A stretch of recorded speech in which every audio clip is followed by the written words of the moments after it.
ತನುವೆಂಬ ಗುಡಿಯೊಳಗೆ ಮನವೆಂಬ ಸಿಂಹಾಸನವನಿಕ್ಕಿ ಘನ ಮಹಾಲಿಂಗವ ಮೂರ್ತಿಗೊಳಿಸಿ ಸಕಲ ಕರ್ಣೇಂದ್ರಿಯಗಳಿಂದ ಪೂಜೋಪಚಾರವ ಶೃಂಗರಿಸಬಲ್ಲಡೆ ಘನಕ್ಕೆ ಘನ ಮಹಿಮ ನೆಂಬೆನಯ್ಯ ಅಖಂಡೇಶ್ವರ.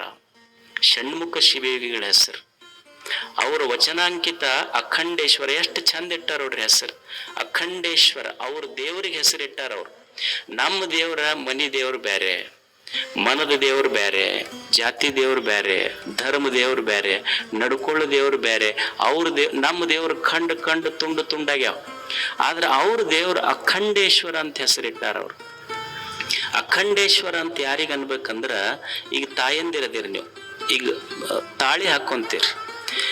ತಾಳಿ ನೋಡ್ರಿ, ಮಣಿ, ತಾಳಿಯ ಮಣಿಗಳೆಲ್ಲ ತುಂಡು ಭಿನ್ನ ಅದಾವ. ಆದ್ರೆ ತಾಳಿಯನ್ನ ಪೋಣಿಸಿದ ದಾರ ಅಖಂಡ ಐತದ. ಹಂಗ ಈ ಜಗತ್ತು ನೋಡ್ಲಿಕ್ಕೆ ಖಂಡವಾಗಿ ಕಂಡ್ರು ಈ ಜಗತ್ತನ್ನ ಪೋಣಿಸಿದ ಸೂತ್ರ ದೇವರು ಅವನ ಅಖಂಡ ಇರುವುದಕ್ಕಾಗಿ ಅವನ ಅಖಂಡೇಶ್ವರ ಅಂತ ಹೆಸರು. ಅವನು ಅಖಂಡೇಶ್ವರ. ಅವ ಅಂತನ ಮನುಷ್ಯನೇ ಜೀವನವೇ ಒಂದು ಪೂಜೆ ಆಗಬೇಕು. ಪೂಜೆ ಅಂದ್ರೆ ಗುಡಿಯಾಗ ಹೋಗಿ ಮಾಡೋದಲ್ಲ, ನಿನ್ನ ದೇಹ ದೇವಾಲಯ ಆಗಬೇಕು. ತನುವೆಂಬ ಗುಡಿಯೊಳಗೆ ಮನವೆಂಬ ಸಿಂಹಾಸನವನಿಕ್ಕಿ. ನಿನ್ನ ಮನಸ್ಸು ಗರ್ಭಗುಡಿಯಾಗಬೇಕು, ನಿನ್ನ ದೇಹ ದೇವಾಲಯ ಆಗಬೇಕು, ನಿನ್ನ ಎದೆಯೊಳಗ ಪರಮಾತ್ಮನ ಪ್ರತಿಷ್ಠಾಪನೆ ಆಗಬೇಕು. ಅದಕ್ಕೆ ಸತ್ಯ ದೇವರು ಅಂತ ಕರೀತಾರೆ. ಇಷ್ಟು ಪ್ರತಿಷ್ಠಾಪನೆ ಆತು ಅಂದ್ರ ನೀ ಏನು ಮಾತಾಡಿದ್ದೆಲ್ಲ ಸದ್ವಚನ. ಅದು ಯಾಕಂದ್ರೆ ಒಳಗ ಸತ್ಯ ದೇವ ಇರ್ತಾನೆ. ಏನು ವಿಚಾರ ಮಾಡ್ತೀಯ ಅದು ಸದ್ ವಿಚಾರ, ಏನು ಕೆಲಸ ಮಾಡ್ತೀಯ ಅದು ಸದಾಚಾರ, ಏನು ಭಾವಿಸ್ತೀಯ ಅದು ಎಲ್ಲ ಸದ್ಭಾವ. ಯಾಕಂದ್ರೆ ನಿನ್ನ ಜೀವನವೇ ಪೂಜೆ ಆಗ್ತೈತಿ. ದೇವರಿದೆ ಕುಂತಾನೆ.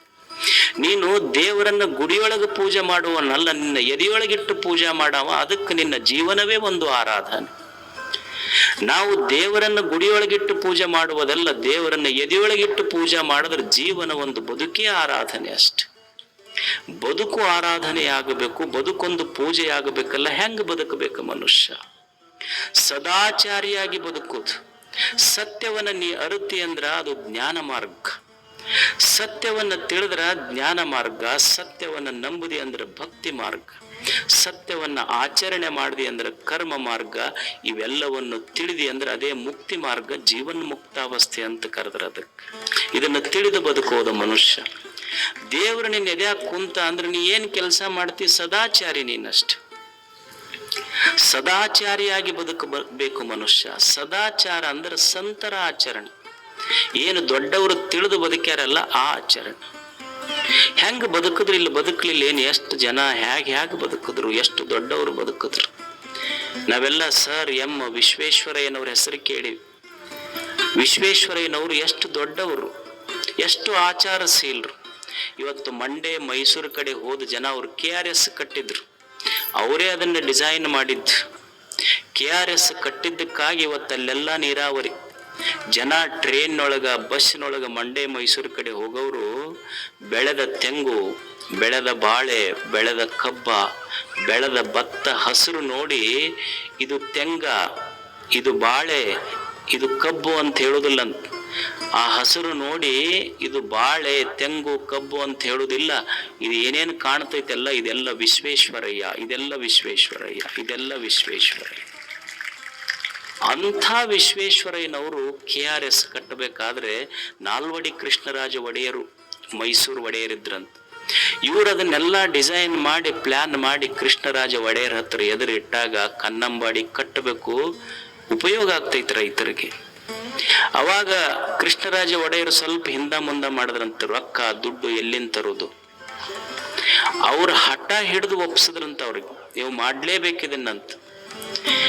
ಯಾರೋ ಒಬ್ರು ಕೇಳಿದ್ರಂತ ವಿಶ್ವೇಶ್ವರಯ್ಯನವ್ರಿಗೆ, ಅಲ್ಲ ಮೈಸೂರು ಮಹಾರಾಜರ ಒಡೆಯರು ನಾಲ್ವಡಿ ಕೃಷ್ಣರಾಜ ಒಡೆಯರ್ ಅವ್ರ ಹತ್ರ ಹೋಗಾಕನ್ನ ಜನ ಹೆದರ್ತಾರ, ನೀವು ಹಠ ಹಿಡಿದು ಅವ್ರಿಗೆ ಕಂಪೆಲ್ ಮಾಡ್ತೀರಿ, ಆರ್ಡರ್ ಮಾಡ್ತಿರಲ್ಲ, ಈ ಶಕ್ತಿ ನಿಮ್ಗೆ ಎಲ್ಲಿಂದ ಬಂತು ಅಂತ.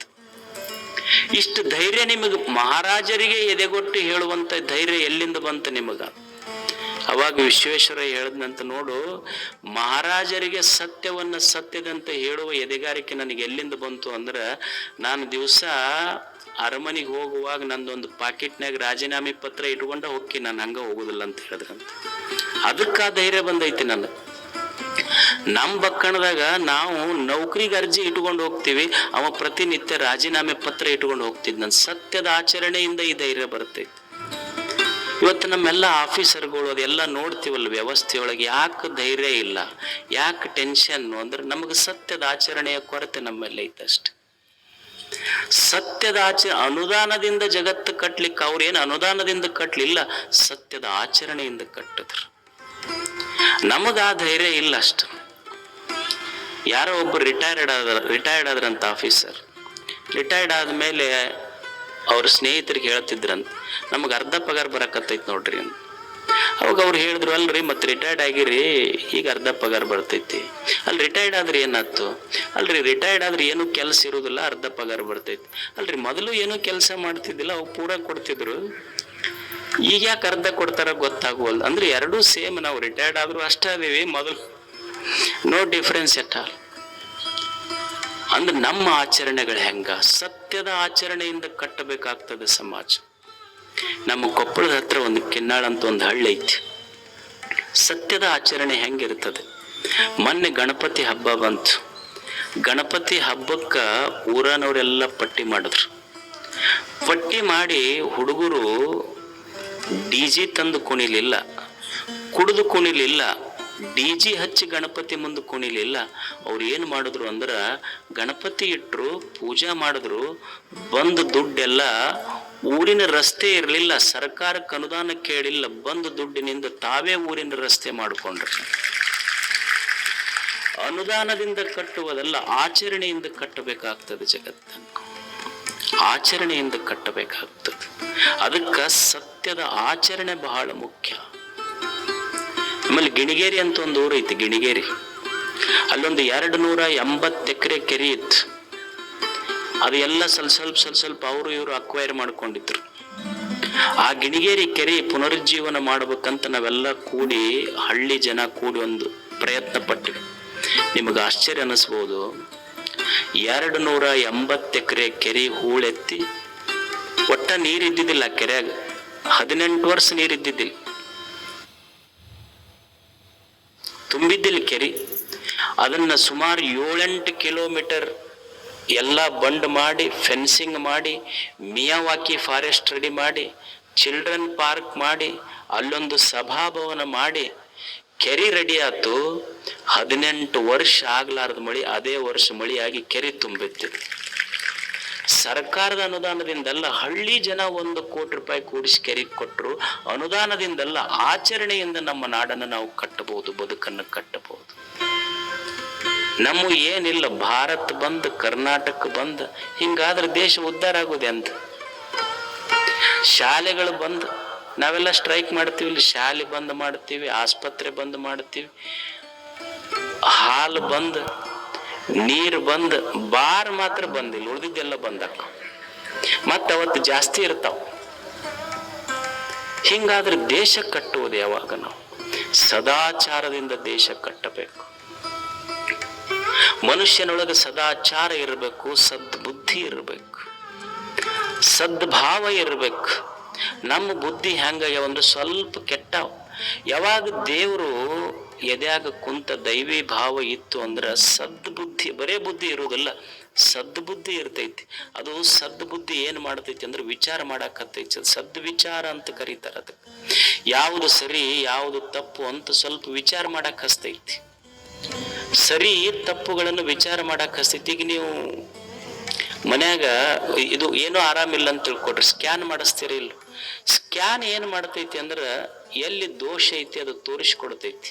ಹಂಗ ಮನುಷ್ಯನಿಗೆ ಸದ್ವಿಚಾರ ಅಂದ್ರೆ ಎಲ್ಲಿ ತಪ್ಪೈತಿ ತೋರಿಸ್ಕೊಡ್ತೈತಿ, ನಾ ಏನ್ ತಪ್ಪು ಮಾಡ್ತೇನೆ. ಈ ಕಾಯಿಪಲ್ಯ ಮಾರ್ಕೆಟ್